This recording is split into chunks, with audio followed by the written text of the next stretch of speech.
मी ओम अंकुश गडे आणि हा आहे आमचा बाप्पा। यावेळी आम्ही डेकोरेशन म्हणून मॅग्लेव एक्सप्रेस केलेली आहे। ही गाडी पूर्णपणे हवेत चालते, ती जमिनीला टेकत नाही आणि ती मॅग्नेट्स वरती चालते। तर जी ॲक्च्युअल ट्रेन असते, जी मॅग्लेव ट्रेन ती जपान आणि चायनामध्ये चालते, तिथे त्यांनी इलेक्ट्रोमॅग्नेट्स यूज करून आणि तिला थांबवण्या आणि चालवण्यासाठी टायर्स यूज करतात। पण ती इलेक्ट्रोमॅग्नेट्स मला इथे वापरणं शक्य होत नाहीये, म्हणून मी इकडे पुलीस यूज केलेली आहे। या बाजूने मी हँड पुली केली आहे आणि तिकडनं मी इलेक्ट्रिक पुली केलेली आहे।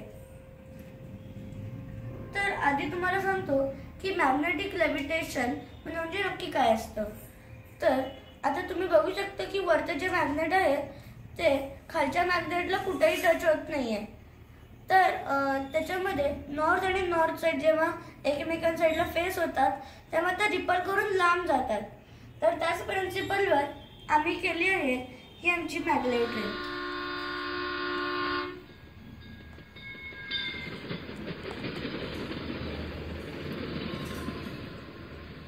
तर मित्रांनो, हा आहे कुर्ताडवाडीचा चिंटू आणि याला जायचंय चीज नगरला आणि त्याने हट्ट केला की त्याला हवेतूनच जायचंय, म्हणून मग मी त्याच्या हट्टासाठी केलेली आहे ही ओ मॅग्लेव एक्सप्रेस।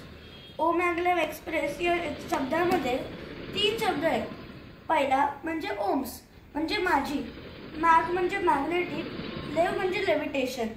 तर ती जी गाडी आहे ती पूर्णपणे हवेत चालते। तुम्ही बघू शकता की तुम्हाला मागे जी लाइटिंग लावलेली आहे खाली ती सुद्धा तुम्हाला दिसत असेल।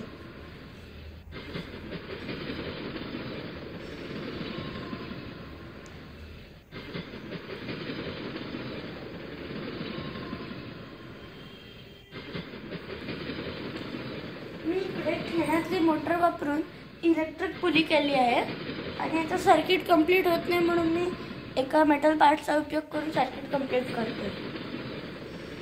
ही ट्रेन एकदम फास्ट जाईल आता बघा।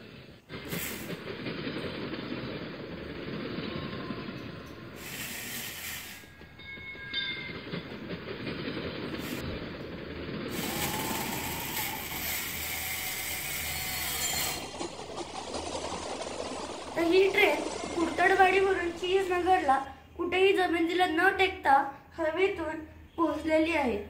ही ट्रेन मी तुम्हाला आधी सांगितल्याप्रमाणे जपान आणि चायनामध्ये चालत आहे, तशी ती आपल्या भारतातही चालावी म्हणून मी इथे भारताचा झेंडा ठेवलेला आहे। धन्यवाद।